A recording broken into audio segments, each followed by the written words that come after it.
Hi అండి. Welcome back to our channel. మేమైతే పండుగ రోజు ఈవినింగ్ టైంలో చికెన్ తెచ్చుకొని చికెన్ బిర్యానీ అయితే ట్రై చేస్తున్నా. సూపర్ టేస్ట్ వచ్చింది అసలు. అదేంటి పొద్దున్న తెచ్చుకోలేదా అని అంటారు కావచ్చు. లేదండి, పొద్దున్నేమో పూరి ఉన్న పప్పు కర్రీ చేస్తే తినేసి ఊకున్నాం అన్నమాట. ఇప్పుడేమో చికెన్ బిర్యానీ ప్రిపేర్ చేస్తున్నా. ఎప్పుడు చేయని విధంగా కొత్తగా ట్రై చేసా. అసలు ఎట్లా వస్తుంది అనుకున్నా కానీ సూపర్ టేస్ట్ వచ్చింది అసలు. ఎప్పుడైనా కర్రీలోనే ఎసరు పోసి బియ్యం వేసేదన్నమాట. ఇప్పుడేమో కొత్తగా చేద్దామని చెప్పి కర్రీ వేరే, బియ్యం వేరే, అన్నం వేరే ఉడకబెట్టి దాంట్లో అయితే వేస్తున్నా. సూపర్ టేస్ట్ వచ్చింది. ఇక బావకి కొద్దిగా గ్రేవీ కావాలంటే ఒక చిన్న బౌల్లో అయితే గ్రేవీ తీసి పక్కకు పెట్టేశాను. ఇక అన్నం అయితే అయ్యింది. కర్రీ కూడా కొద్దిగా చిన్న దాంట్లో తీసుకొని లేయర్గా వేద్దామని చెప్పి కొద్దిగా కింద వేసి పైన మళ్ళీ లేయర్ వేద్దామని వేస్తున్నా.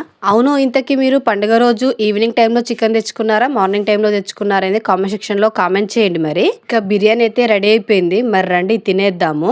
నేను ఎప్పుడు బిర్యానీ చేసినా డల్గా చేసేది, కానీ ఫస్ట్ టైం నవ్వుతూ చేస్తున్నా మీకోసం అని చెప్పి. ఇంతవరకు నా వీడియోని చూసారు కదా, సబ్స్క్రైబ్ చేసి అలాగే చిన్న లైక్ ఇచ్చి వెళ్ళండి.